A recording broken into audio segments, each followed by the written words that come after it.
TV Shalom apresenta. É aí então que nós entramos nesse contexto do versículo 15, a qual Paulo categoricamente se expressa que ele de muito boa vontade se gastará e se deixará gastar por amor de vossas almas, mesmo que amando-vos a muito, seja menos amado. Talvez nessa noite você possa estar se perguntando o que Paulo de fato queria expressar quando ele falou acerca deste versículo.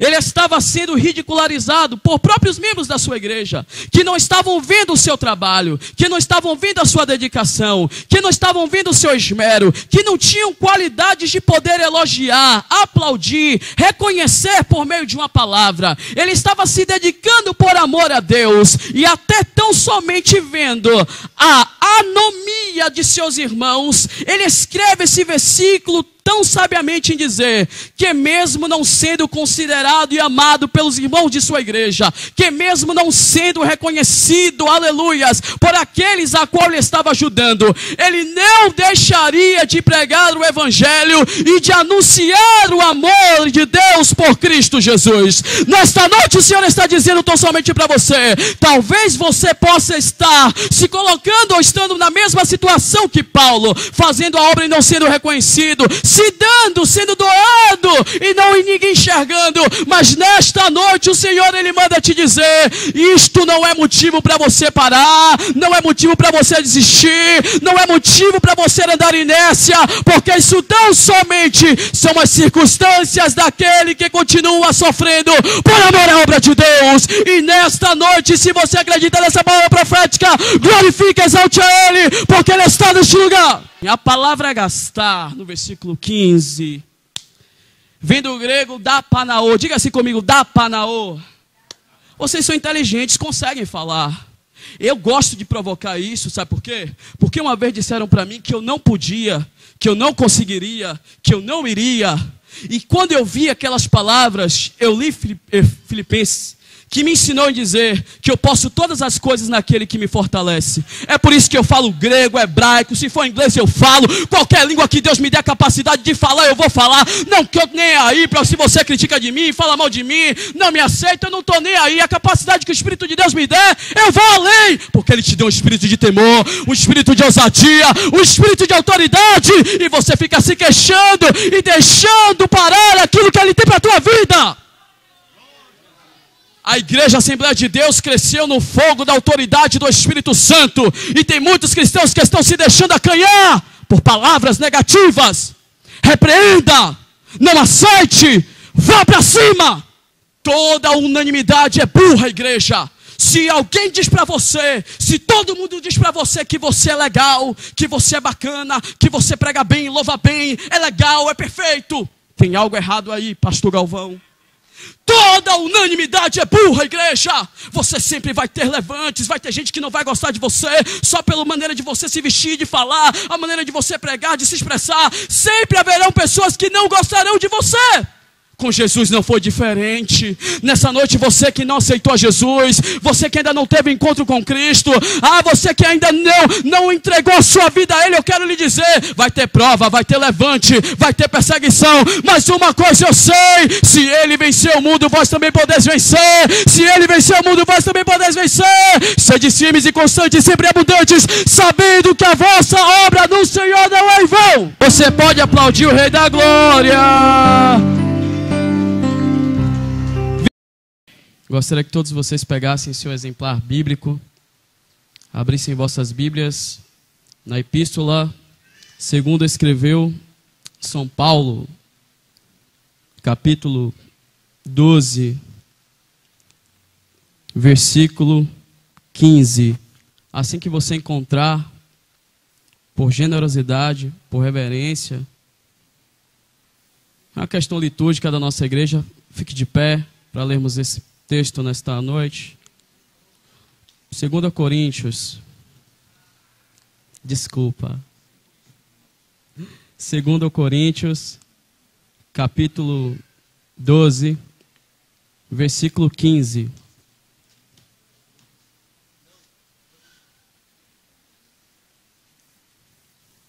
Vou ler o texto.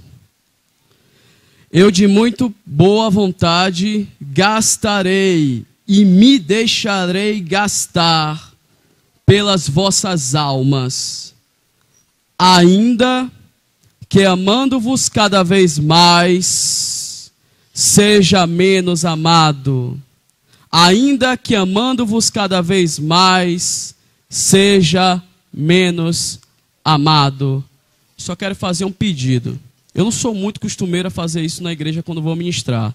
Mas nesta noite, se você puder, olhe para o irmão que está do seu lado e diga para ele estas palavras. Meu irmão, qual é a tua função na obra de Deus? Pode sentar glorificando ao Senhor.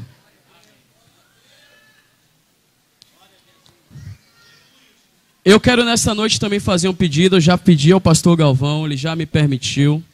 Irmão Roberto, missionário, eu gostaria que você viesse aqui. Vem cá. Pega a tua Bíblia. Senta aqui conosco nesta noite. Você é missionário.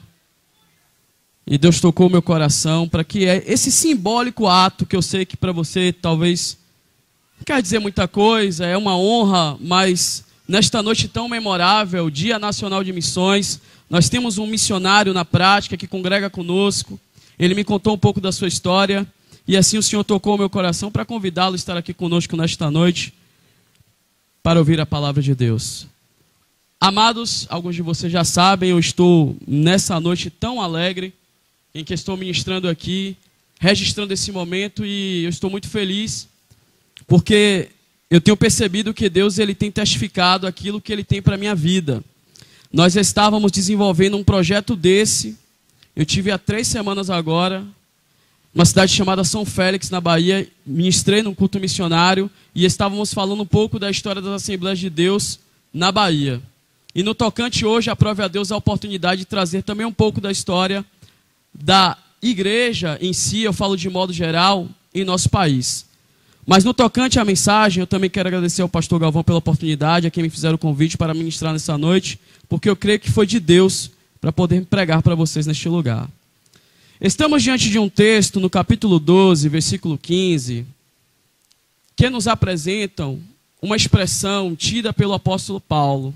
Expressão essa por alguém que de fato se gastou e se deixou gastar por amor da obra de Deus.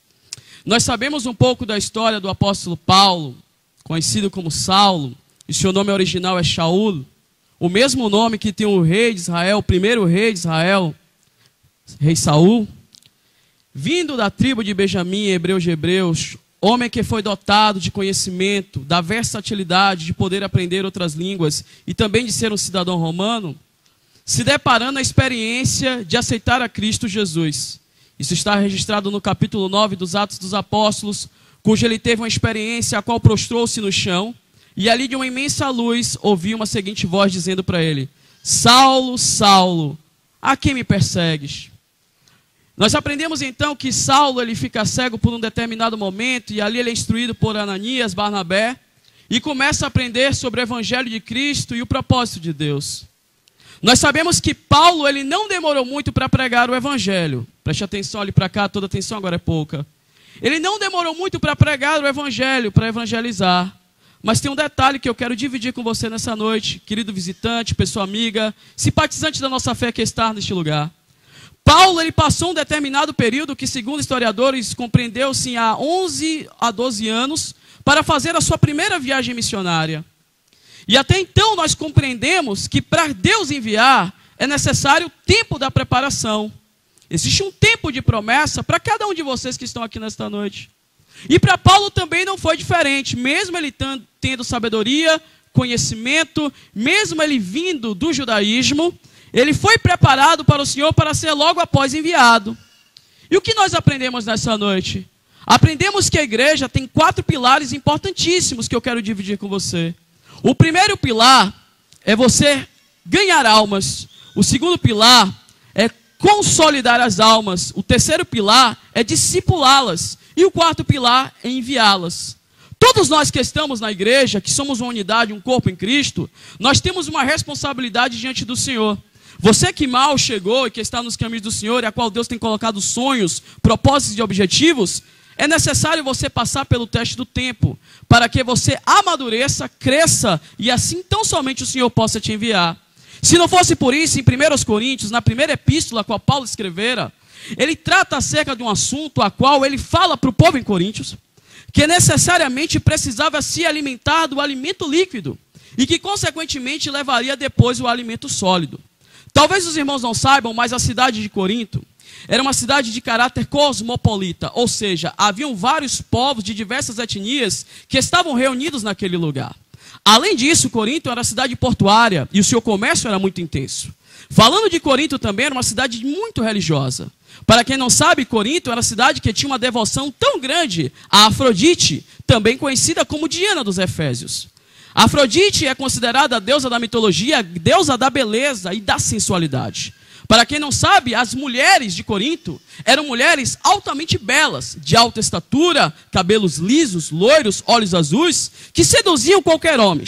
Para quem não sabe, as mulheres de Corinto eram mulheres que seduziam. E tinha uma história muito familiar em Coríntios, que os homens que eram casados tinham que ter medo, tinham medo das mulheres de Corinto. Muitos daqueles que iam trabalhar e viajavam para aquela cidade, porque as mulheres de Corinto, elas tinham, parece que meio que uma maldição em tomar os homens dos outros. Ou seja, as mulheres de Corinto eram mal faladas. E é por isso que você vai entender no contexto, quando Paulo fala acerca da igreja de Corinto, que haviam mulheres que estavam se convertendo à fé cristã, e para quem não sabe, as prostitutas da época cortavam seus cabelos, deixavam seus cabelos curtos, e é por isso que ele falava acerca do uso do véu, para que aquelas mulheres, ao entrarem na igreja, elas não viessem ser associadas como os homens, e também viessem ter pudor e respeito, colocando o lenço a qual Paulo fala que foi dado no lugar do cabelo. E aí então entendemos que o hábito de corintianizar significa nada mais, nada menos que a expressão de prostituição. Quando Paulo começa escrevendo a carta para Coríntios, percebemos que existe uma igreja, uma pequena comunidade que passa muita dificuldade, porque lá haviam judeus, havia uma sinagoga que pertenciam e também que perseguiam os cristãos. Além disso, também tinham os romanos e os gregos, que também perseguiam os cristãos.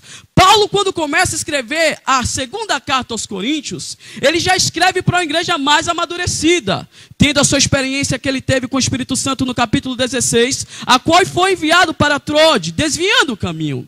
O texto mostra que Paulo agora, escrevendo para os Coríntios, em 2 Coríntios, ele começa a tratar de uma igreja que começa a amadurecer nos caminhos do Senhor. Mas ele também começa a retratar, meu caro pastor Galvão, de uma igreja que, mesmo vendo o trabalho de Paulo e dos missionários que estavam crescendo, não estava considerando o trabalho que eles estavam fazendo para o Senhor. É aí então que nós entramos nesse contexto do versículo 15, a qual Paulo categoricamente se expressa que ele, de muito boa vontade, se gastará e se deixará gastar por amor de vossas almas, mesmo que amando-vos a muito, seja menos amado. Talvez nessa noite você possa estar se perguntando o que Paulo de fato queria expressar quando ele falou acerca deste versículo.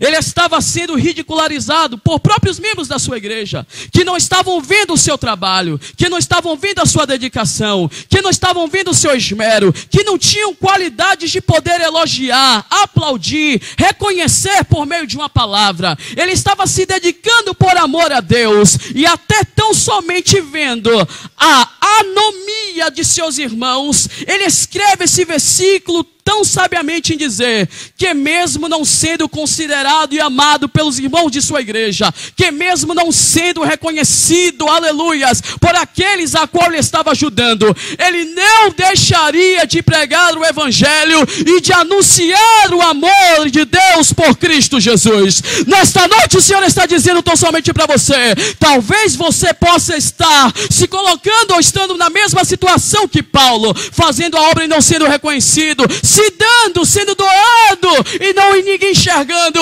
mas nesta noite o Senhor, Ele manda te dizer, isto não é motivo para você parar, não é motivo para você desistir, não é motivo para você andar inércia, porque isso tão somente são as circunstâncias daquele que continua sofrendo por amor à obra de Deus. E nesta noite, se você acredita nessa palavra profética, glorifique, exalte a Ele, porque Ele está neste lugar.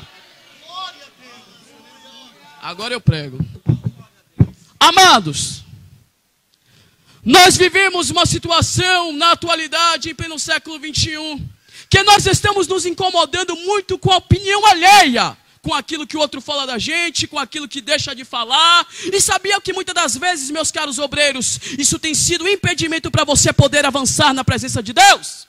Quantas pessoas trabalham com departamentos na igreja e, consequentemente, porque ouvem uma palavra, basta uma palavra, vou parar, vou entregar tudo para o pastor. Não suporto mais, não aguento mais, é muita prova, é muita luta. Leia esse texto e você vai sempre lembrar, mesmo sendo menos amado, eu continuarei amando.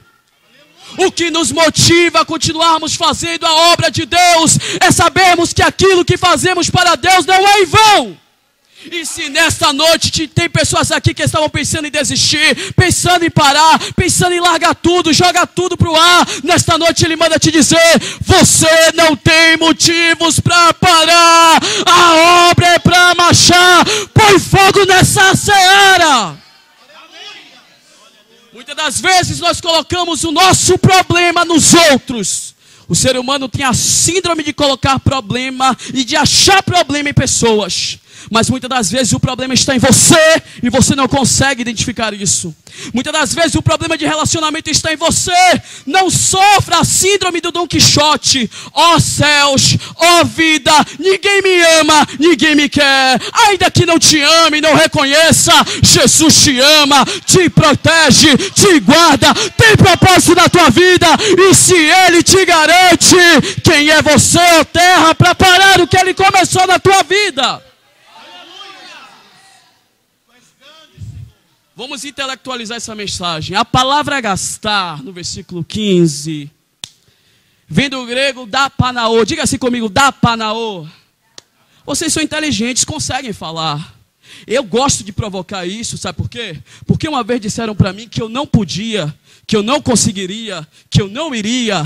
E quando eu vi aquelas palavras, eu li Filipenses, que me ensinou a dizer que eu posso todas as coisas naquele que me fortalece. É por isso que eu falo grego, hebraico, se for inglês eu falo, qualquer língua que Deus me dê a capacidade de falar, eu vou falar. Não estou nem aí para se você critica de mim, fala mal de mim, não me aceita, eu não estou nem aí. A capacidade que o Espírito de Deus me der, eu vou além, porque Ele te deu um espírito de temor, um espírito de ousadia, um espírito de autoridade, e você fica se queixando e deixando parar aquilo que Ele tem para a tua vida.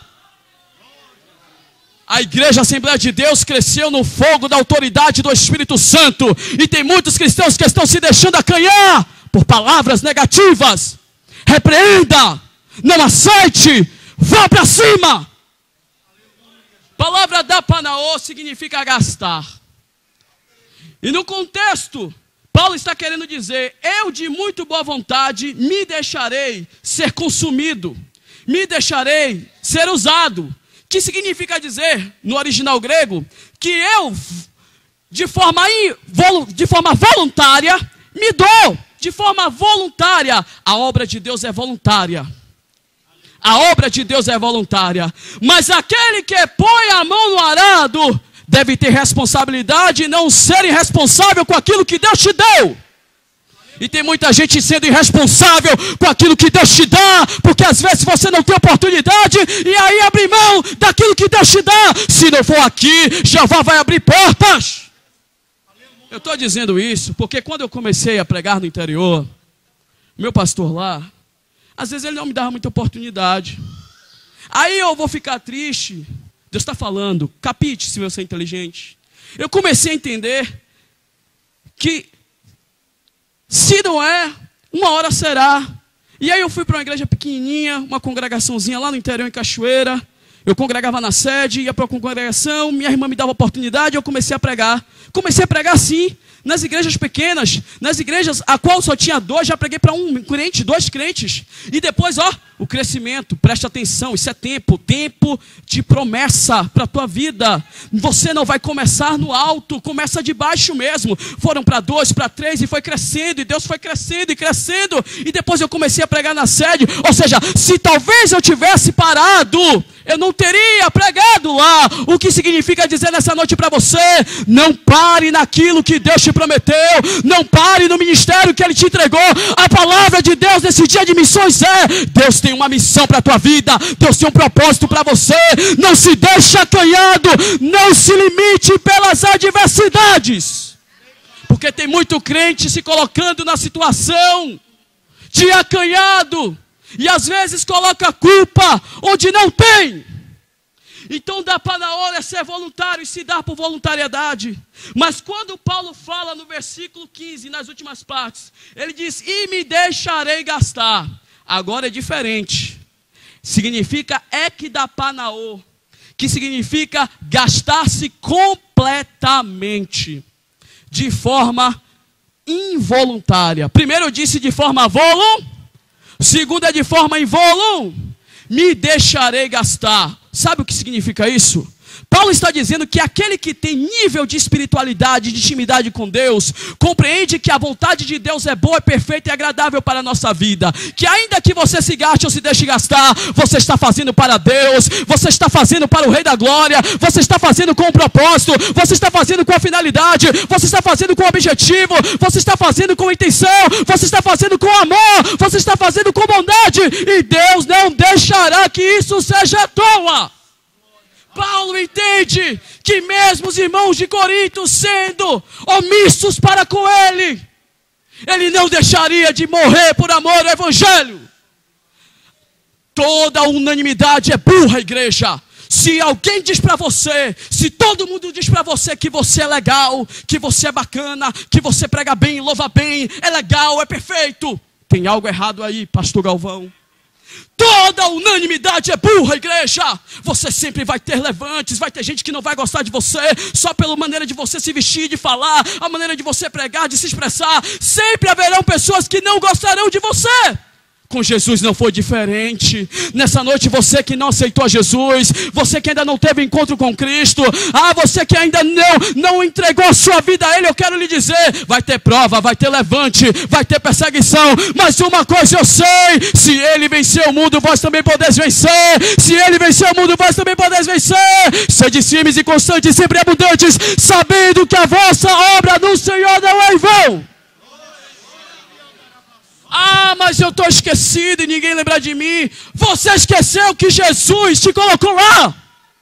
E se Ele te colocou, você pode se dar até por esquecido, mas o Deus da promessa não esqueceu de você. Diga-se comigo, tem o tempo da promessa e o cumprimento da promessa. O tempo da promessa é quando Deus faz promessa para você. E pode durar um tempo. E o cumprimento da promessa é quando você começa a ver o desenvolvimento daquilo que Ele te prometeu. Porém, tem data, tem dia, tem momento e circunstância para a tua vida. Só que nós somos imediatistas e ansiosos e queremos tudo de maneira imediata. Mas nessa noite Jesus está dizendo para você, quer mudança? Fique debaixo das asas do Onipotente. Quer mudança? Fica na igreja. Quer mudança? Persevera em Cristo. Porque aqueles que te humilharam terão que ver a exaltação de Deus em favor da tua vida. E não faça igual a Damares não, viu? A minha vitória hoje tem sabor de mel. Não, isso aí é egocentrismo, individualismo. Quem te viu passar na prova e não te ajudou, quando vê você na bênção vai se arrepender. Misericórdia, repreenda isso. Porque ainda que se levante contra você, ele é instrumento de Deus para que você cresça. Porque você só vai ser movido a crescer dentro da obra se você de fato for provocado. E Deus permite que isso aconteça para você arregaçar as suas mangas e não ficar parado.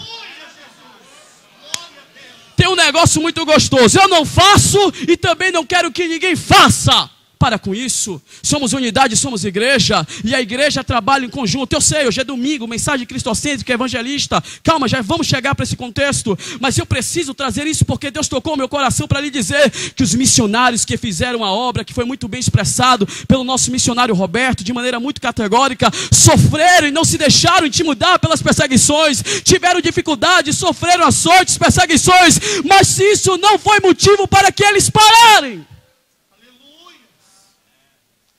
As missões no Brasil começam com os católicos jesuítas em 1500.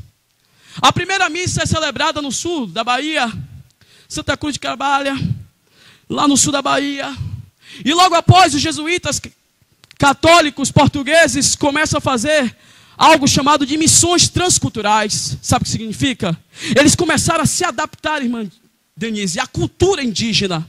Tupiniquins e tupinambás foram as primeiras tribos em contato. Eles fizeram a prática do escambo, que era a troca comercial entre esses povos. Os franceses chegaram depois e se associaram aos tupinambás. Os tupinambás tinham um ato de antropofagia, ou seja, eles comiam pessoas vivas achando que teria delas a sua força e ganharia vitalidade. Até então, os jesuítas começam a catequizá-los. Prática essa de torná-los cristãos. Mas um detalhe interessante, não sei se foi tocado, são os nossos irmãos africanos. Muitos deles que vieram depois de 1534 para ser específico na história, com as capitanias hereditárias, quando o Brasil de fato foi colonizado, porque até então de 1500 a 1530, o Brasil só foi explorado pelo sistema de feitorias, arrancando o pau-brasil, que era muito riquíssimo e valioso na Europa, do qual se tirava a tinta do pau-brasil e se comercializava lá. Mas em 34 eles começam a fazer as capitanias, dividem 15 lotes de terra, e uma dessas capitanias é passado para o donatário Francisco Pereira Coutinho, que foi donatário da capitania da Bahia. Preste atenção ali para cá. O que isso significa? Significa dizer que com isso eles começaram a produzir a cana-de-açúcar no Brasil. E com a produção da cana-de-açúcar começaram a vir os africanos de diversas etnias, diversos povos, misturados entre eles, homens que muitos deles eram cultos, advogados, reis, príncipes, princesas, que tinham diversas formações em seus impérios como Gana, Mali, Songhai e Kush, e foram trazidos para o Brasil,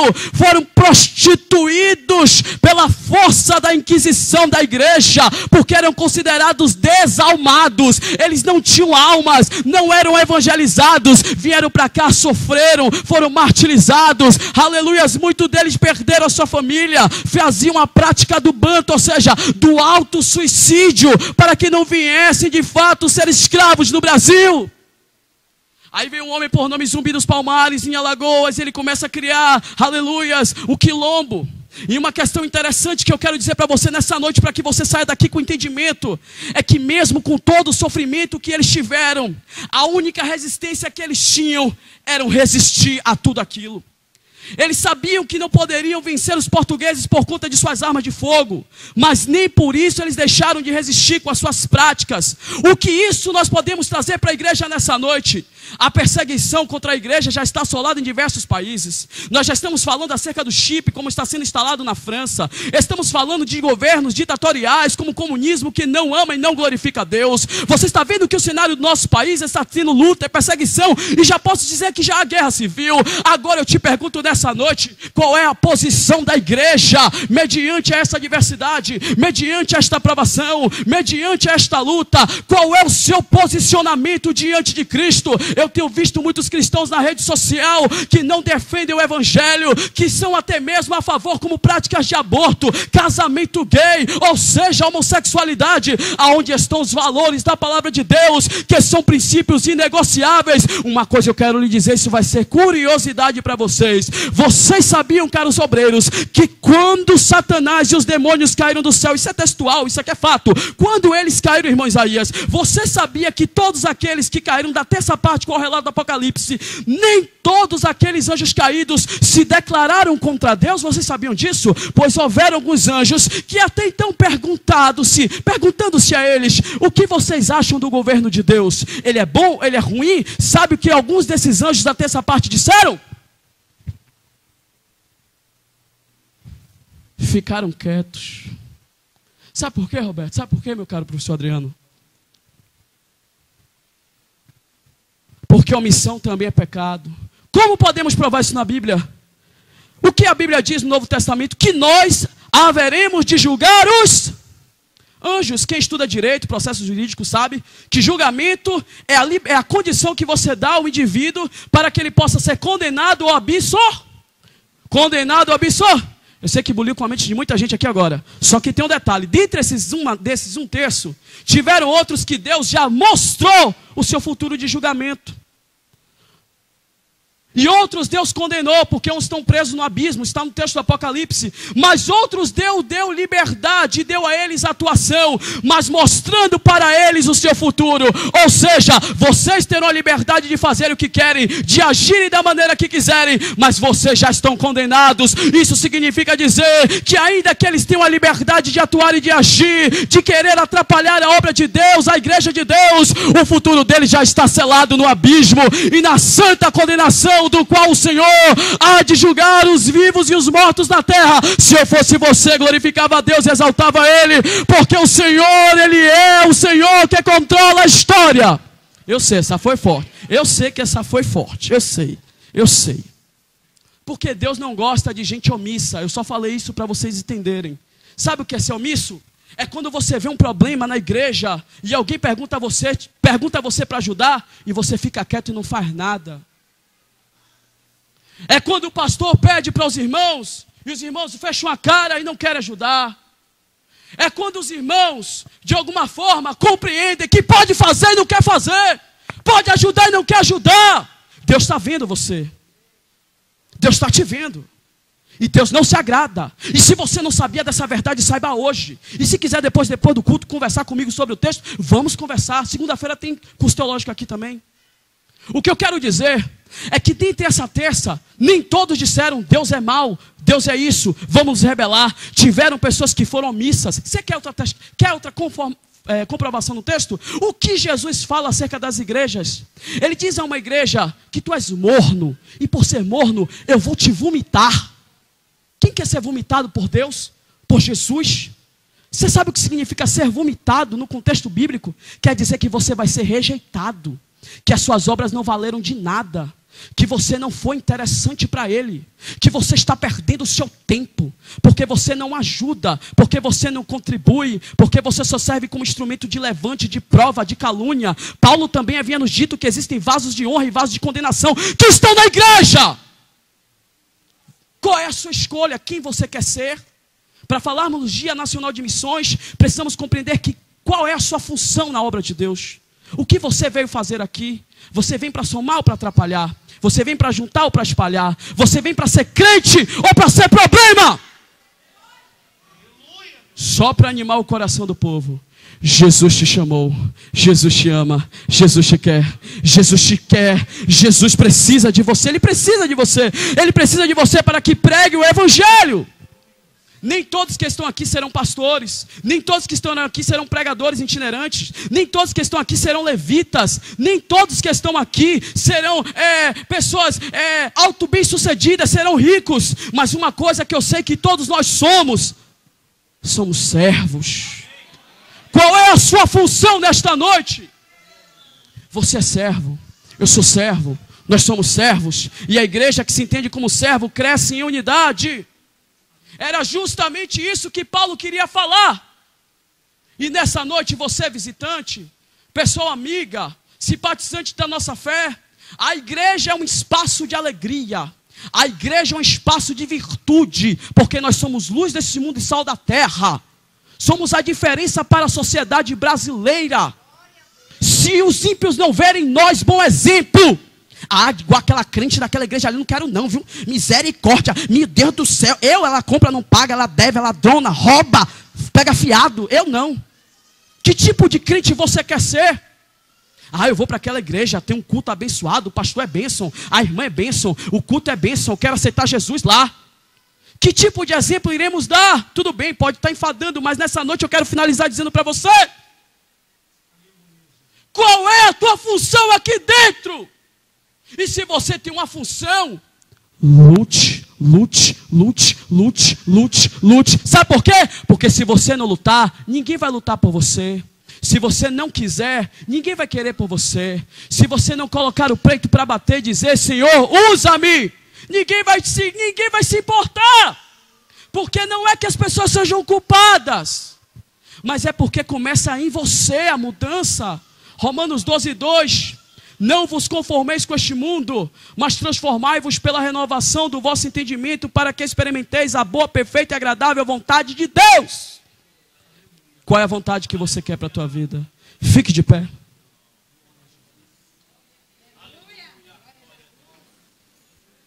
Eu tenho revisto os meus conceitos como pregador. Sempre preguei para animar a igreja. Sempre fui muito eclético na ministração.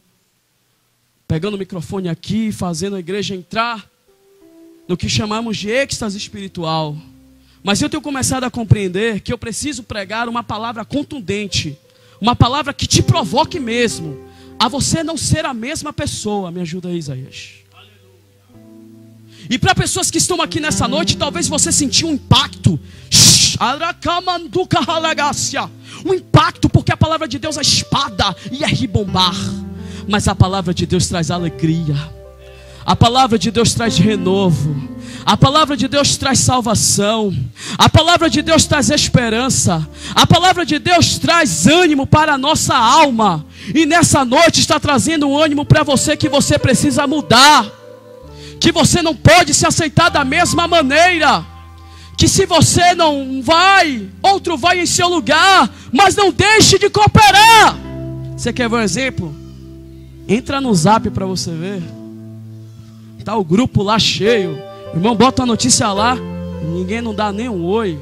Eu sei, é duro, porque está confrontando você, está doendo. Mas essa é a verdade que nos faz melhor. E nessa noite, se tem alguém aqui que está entendendo o que Jesus está falando com você, que precisa de uma mudança, e que está dizendo: Senhor, molda a minha vida, muda o meu caráter, eu preciso de Ti, não sou perfeito, mas me ajuda. Me ajuda, Jesus, me ajuda, me ajuda, me ajuda. Eu estou me sentindo sozinha, eu estou me sentindo sozinho. Muitas das vezes eu estou na igreja, mas eu me sinto sozinho, eu não consigo encontrar ninguém para contar. Natural, você vai passar por isso, natural. É mister, mas saiba de uma coisa, é aqui que Ele te quer.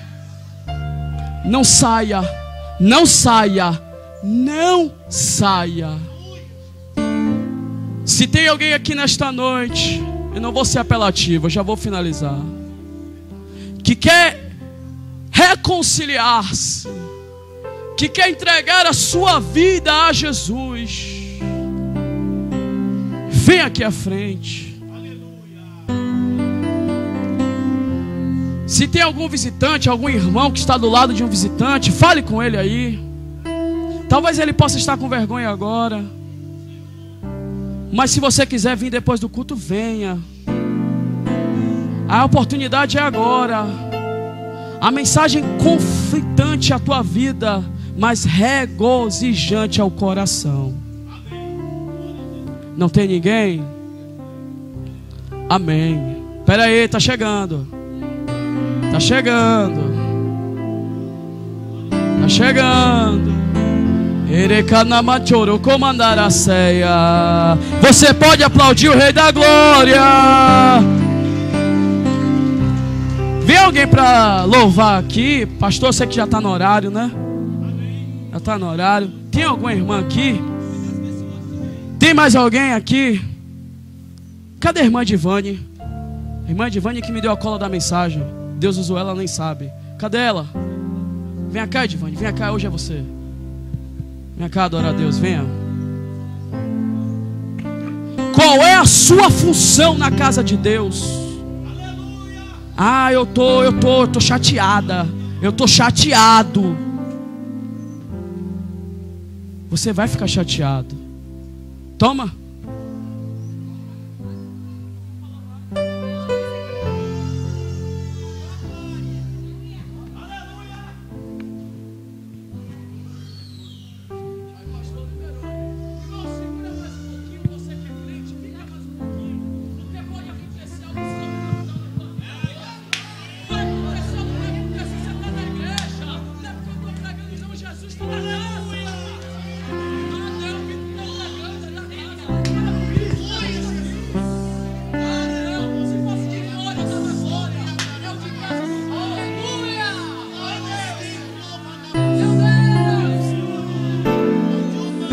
Deixa eu contar uma bênção para ver se você vai dar moral e vai dar valor.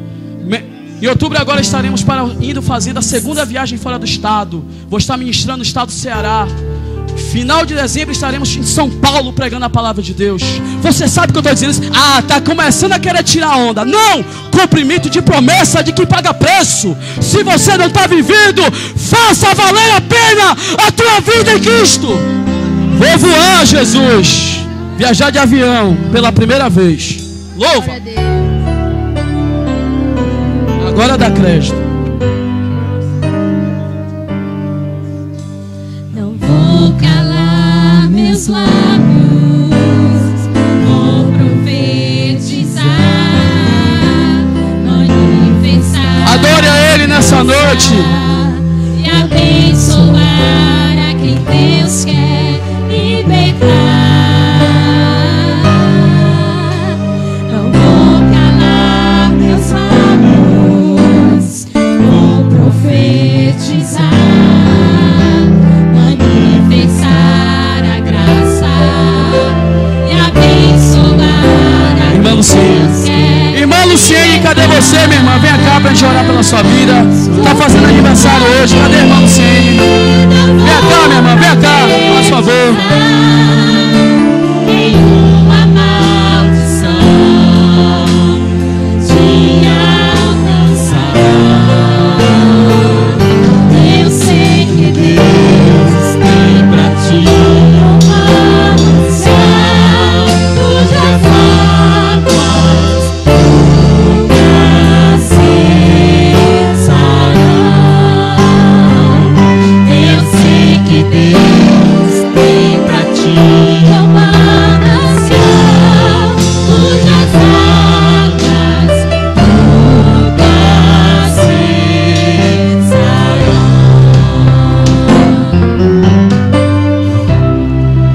Aleluia. Por questão do horário, irmãos, vamos finalizar. Eu quero agradecer esse vocal lindo. Não deixa calar sua voz não, viu? E dizer para a senhora, qual é o teu nome, minha amada? Vem cá para você falar no microfone. Vem cá. Qual é o seu nome? Reconciliando. Tá aceitando? Reconciliando? Coisa linda. Você pode aplaudir o Rei da Glória. Ela está voltando para Jesus. Baixinho, já terminei, vou orar e entregar ao pastor. O profeta de casa, Jesus havia dito que ele não vai ter honra. Só que o problema é que a gente pega esse texto e acha que se os nossos irmãos são o motivo do nosso fracasso ou da nossa retração espiritual. Só que eu entendi que os irmãos não são o problema. O problema somos nós mesmos, que achamos que pela indiferença ou até mesmo pelo sentimento que está em nós, que temos do irmão, é que nós não vamos triunfar. É por isso que eu entendo que Jesus, ele prepara a pessoa para depois ele enviar para onde ele tem progresso. O que isso significa dizer? Tudo que você está passando é só um propósito de Deus. E se você é espiritual, você vai passar no teste, amém? Recebe essa palavra, vem cá. Diga assim comigo. Eu, Shirley Lucas da Silva Santos, estou me reconciliando com o Senhor Jesus. Apago meu nome no livro da morte e escreve meu nome no livro da vida, pois eu te aceito. Em nome de Jesus. Amém. e a Igreja Assembleia de Deus, setor 26, vai selar dizendo: ah, uma alma é preciosa.